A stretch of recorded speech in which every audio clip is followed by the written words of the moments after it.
everyone, welcome back to my YouTube channel. I'm so happy to see you all again on another video.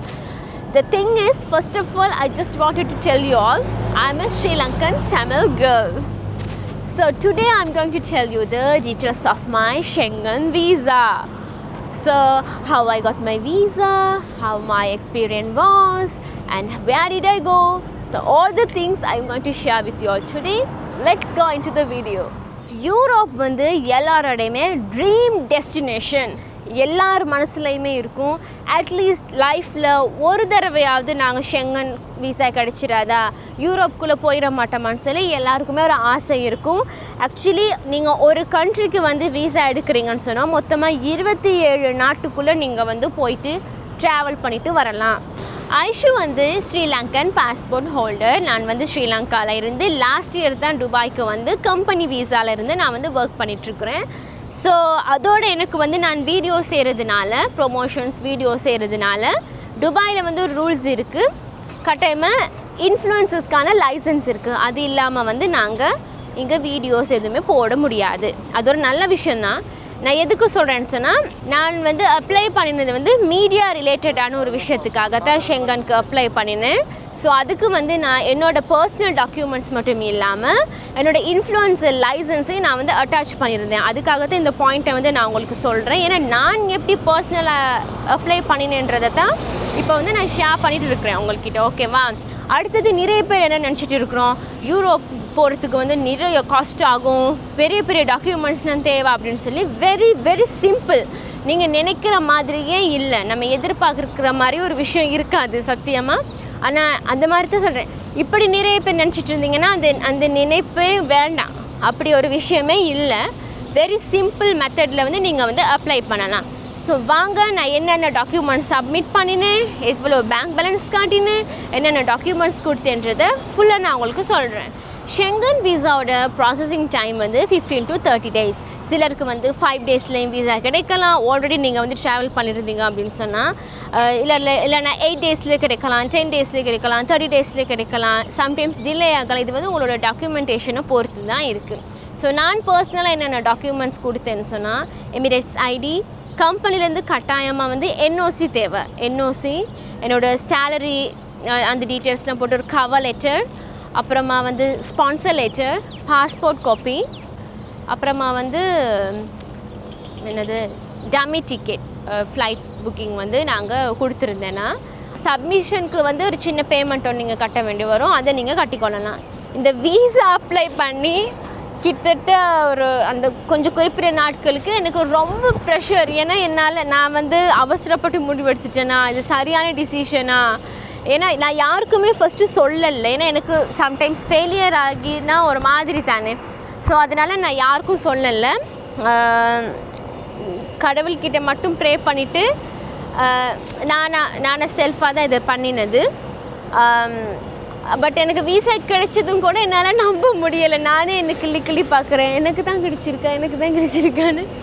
So அப்படி அந்த experience இருந்தது. ரொம்ப ப்ரெஷராக இருந்தது. Passport எதுவும் கொடுத்துட்டு வருமா வராதான்னு சொல்லி அவ்வளோ காம்ப்ளிகேட்டடாக இருந்துச்சு எனக்கு. இப்போவே நினச்சா எனக்கு சிரிப்பு தான் வருது ஆக்சுவலி. ஸோ அதுக்கப்புறம் நான் என்ன செய்தேன், எனக்கு வீசா வந்து நான் 1 month வீசா தான் போட்டிருந்தேன். ஏன்னா இதில் ஒரு முக்கியமான விஷயம் என்னென்னா, நீங்கள் போகிறீங்க, உங்களோட ட்ராவல் ஐட்னரி கொடுத்துருக்கீங்க, உங்களோட ஒர்க்கோ உங்களோட ட்ராவலோ இல்லை ஏதோ ஒரு கம்பெனி லீவ் லெட்டர் எல்லாம் பொறுத்து பார்க்கும்போது 1 month தான் நீங்கள் வந்து ட்ராவல் டேட்னு இருக்கிறப்பமே. ஸோ 1 monthக்கு நீங்கள் 3 monthோ 1 year வீசா நீங்கள் அப்ளை பண்ணக்கூடாது. அதனாலே சம்டைம்ஸ் ரிஜெக்ட் ஆகும். ஸோ உங்களுக்கு ஃபஸ்ட்டு வந்து ஒரு வாழ்க்கையில் வந்து நமக்கு பொறுமை அவசியம், அவசரப்படக்கூடாது. நம்ம 1 மாதம் வீசா ஃபஸ்ட் எடுத்து அழகாக ட்ராவல் பண்ணிட்டு வந்துட்டு மறுபடி அப்ளை பண்ணினா நமக்கு 3 monthோ 6 monthsோ 1 year வீசா கொடுக்க தான் போகிறாங்க. ஸோ ஃபஸ்ட்டு நான் போட்டது 1 month வீசா.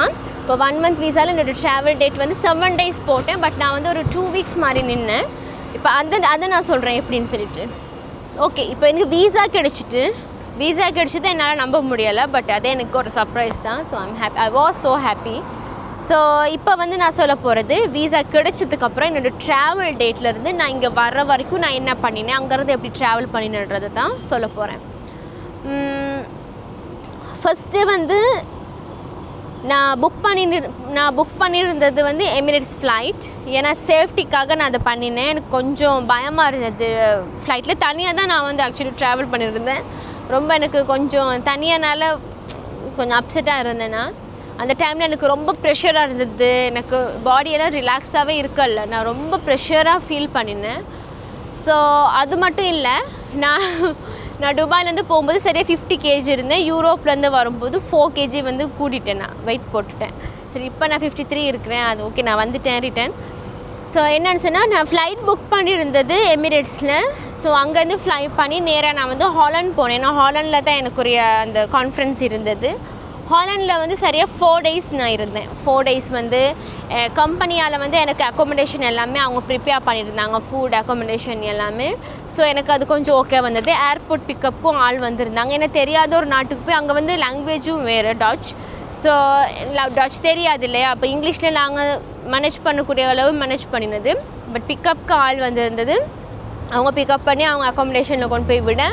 ஸோ 4 days நான் அங்கேருந்து எனக்கு கான்ஃபரன்ஸ்க்கு கூட்டிகிட்டு போகிறதுக்கு யாரும் இல்லை எனக்கு. ஏன்னா எனக்கு போயிட்டு வர தெரியா அண்ட் தனியாக கொஞ்சம் பயமாக இருந்தது. யாராவது கூட வந்தது தைரியமாக இருந்திருக்கும் தான்.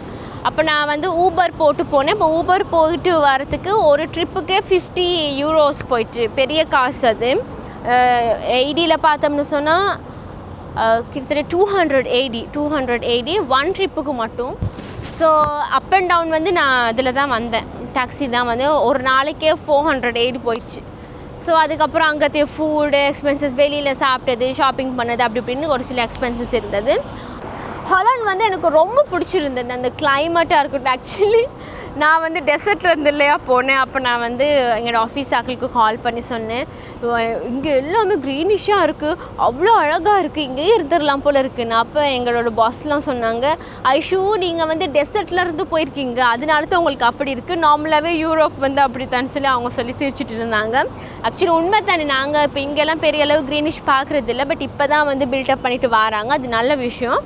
ஆனால் அங்கே வந்து எல்லாருமே வந்து ஸ்வெட்டர் போட்டு ஜாக்கெட் போட்டு இருந்தாங்க. ஆனால் நான் மட்டும் அதெல்லாம் இல்லாமல் எனக்கு அந்த குளிர் வேணும் போல் இருந்தது. பாடி மேபி அவ்வளோ ஹீட்டாக இருந்திருக்கும். துபாயில் வர சரியான வெயில் தானே, அதனாலே தெரியலை. பட் எனக்கு ரொம்ப பிடிச்சிருந்தது ஆம்ஸ்டர்டாம். ரொம்ப பிடிச்சிருந்தது. அங்கே ஃபுட்டாக இருக்கட்டும், கிளைமேட், அந்த பில்டிங்கோட ஸ்ட்ரக்சர், கேனல் வியூஸ், நிறைய விஷயங்கள். நான் மறுபடியும் போனால் கட்டாயம் நான் ஹாலண்ட் போகணும்.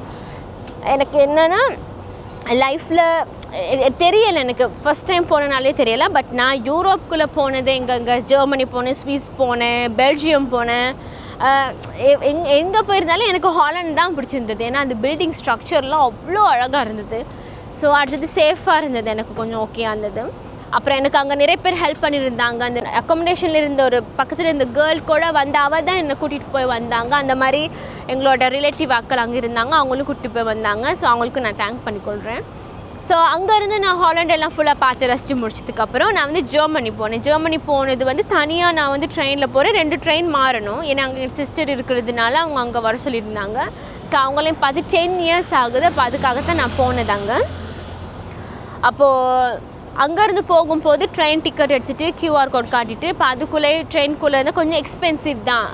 என்ன சொல்கிறது, கேன்டீன் அதுகளில் கொஞ்சம் எக்ஸ்பென்சிவ். ஆனால் அங்கேருந்து போய் இறங்கி அவங்கள பார்த்துக்கப்புறம் தான் எனக்கு நிம்மதியாக இருந்தது. எல்லாருமே பயந்துட்டு இருந்தாங்க, எப்படி தனியாக போகிறீங்க. தனியாக போக பயமாக தான் இருந்தது. ஏன்னா என்னோடய பர்ஸ் இருந்தது, ஃபோன் இருந்தது, எமிரேட்ஸ் ஐடி இருக்குது. ஸோ பாஸ்போர்ட் ரொம்பவே இம்பார்ட்டன்ட் இல்லையா. ஸோ அதுகளை வந்து நாங்கள் கவனமாக வச்சுட்டு இருந்தேன். அண்ட் 2 பேக் இருந்தது என்கிட்ட. ஸோ அதை எடுத்துகிட்டு நான் ஜெர்மனி போனதுக்கப்புறம் எனக்கு ஃபுல்லாக நிம்மதியாக இருந்தது. இப்போ ஜெர்மனியில் அக்கா வந்து ரொம்ப நல்லா கவனிச்சாங்க. எனக்கு எந்த ஒரு ஹர்ட்டிங் எதுவுமே இருக்கல.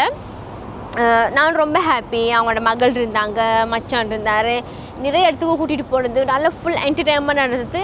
அவங்கனால தான் எனக்கு வந்து வெயிட்டே போட்டுச்சு. 4 கிலோ நான் வந்து கூட்டிட்டேன்னு சொன்னால் நம்புவீங்களா.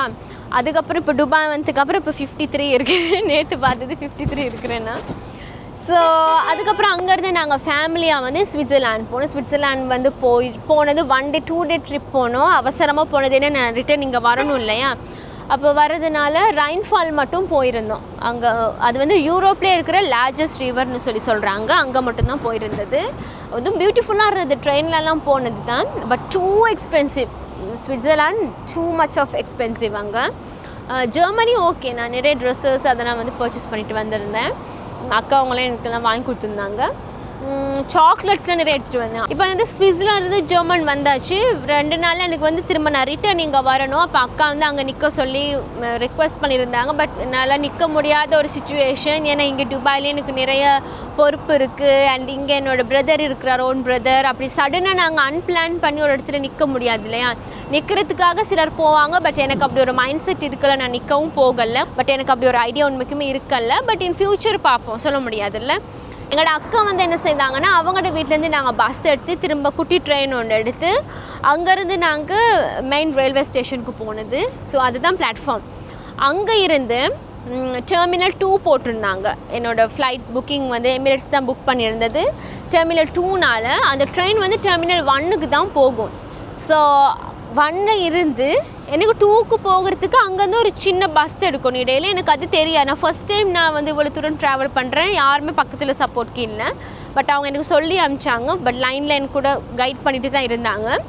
அப்போ அங்கே ஒரு இந்தியாவுக்கு போகிறதுக்கு ஒரு பாய் இருந்தார். அவர் வந்து இத்திஹாட் தான் புக் பண்ணியிருந்தார் எமிரேட்ஸில். ஸோ அவர்கிட்ட நான் போய் கேட்டேன், தமிழான்னு கேட்டேன். அவருக்கு தமிழ் தெரியலை. அப்புறம் நான் இங்கிலீஷில் அவரோட பேசிட்டு அவர் சொன்னார், இப்படி ஜெர்மனியில் தான் ஏதோ படிச்சுட்டு இருக்கணும், வேலை செய்யணும் சொன்னாங்க. அப்போ நான் சொன்னேன், இப்படி எனக்கு ஹெல்ப் வேணும், நீங்கள் வந்து டெர்மினல் 2க்கு போகணும் அப்படின்னு சொல்ல அவங்க அவரோட தான் பஸ்ஸில் போயிட்டு இறங்கி அவர் சின்ன ஹெல்ப் ஒன்று பண்ணினாங்க. அந்த பாய் யாருன்னு எனக்கு தெரியாது. பட் அவருக்கு நான் தேங்க் பண்ணணும்.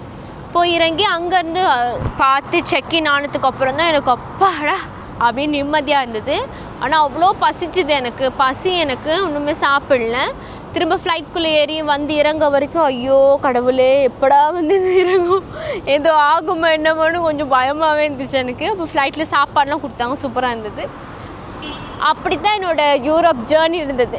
பட் நான் தனியாக போயிட்டு இவ்வளோ எனக்கு கொஞ்சம் ஓகே, மைண்ட் ரிலாக்ஸாக இருந்தது. கட்டாயமாக நமக்கு ஸ்ட்ரெஸ்ஸோ இல்லை ஏதோ ஒன்று ப்ராப்ளம் இருந்தால் குயிக்காக நாங்கள் ட்ராவல் பண்ணினா மைண்டு வந்து ரிஃப்ரெஷ்ஷாக இருக்கும். ஸோ நெக்ஸ்ட் ட்ரிப் வந்து எங்களோட கம்பெனியால் என்னோடய ஃப்ரெண்ட்ஸ் இங்கே இருக்காங்க, என்னோடய பிரதர் இருக்கார், என்னோடய பெஸ்ட் ஃப்ரெண்ட் இருக்காங்க. ஸோ அவங்க எல்லோரையும் கூட்டிகிட்டு மறுபடியும் யூரோப் போகணும்னு நான் நினைக்கிறேன், போவேன்னு சொல்லி நம்புகிறேன். இந்த இயரோ கம்மிங் இயர் பார்ப்போம், ட்ரை பண்ணலாம். அப்படி இன்னும் நான் வந்து இட்டாலி போகலை, ஃப்ரான்ஸ் போகல. ஆக்சுவலி நான் ஃப்ரான்ஸ் போக இருந்தேன். பட் ஃப்ரான்ஸ் போக தனியாக போகிறதுனால எனக்கு கொஞ்சம் பயம் வந்தது. நான் எங்களோட அக்காவோட பாஸ்போர்ட் வந்து எக்ஸ்பைர்ட். அப்போ அதனால நான் போகலை.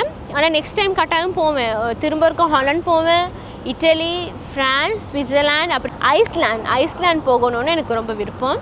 அப்படி கொஞ்சம் வேறு நாடுகளுக்கு போனால் மைண்ட் உண்மைக்குமே ரிலாக்ஸாக இருந்தது. பட் மிஸ் பண்ணுறேன் நான் உண்மைக்கும். ஆனால் தெரியலை, எனக்கு மறுபடி ட்ராவல் பண்ண எனக்கு ரொம்ப விருப்பம். நிறைய இடங்களுக்கு போகணும், புது விஷயங்களை பார்க்கணும். அப்படி ஒரு 4-5 பேர் சேர்ந்து போனால் நல்லா ஃபன்னாக ஜாலியாக இருக்கும். ஓகே, நெக்ஸ்ட் ட்ரிப்பில் பார்க்கலாம். ஸோ இதுதான் என்னோட வந்து யூரோப் ஜேர்னி. உங்களுக்கு என்ன டவுட்ஸோ இல்லை எதுனாலும் அப்ளிகேஷன் சம்மந்தமாக எதுவும் டவுட்ஸ் அப்படி இருந்தால் என்னோடய இமெயில் நான் கொடுத்துருக்குறேன். கட்டாயமாக எனக்கு காண்டாக்ட் பண்ணுங்கள். கட்டாயம் நான் உங்களுக்கு ரெஸ்பாண்ட் பண்ணுவேன். ஸோ நெக்ஸ்ட் வீடியோவில் பார்க்கலாம். தேங்க்யூ.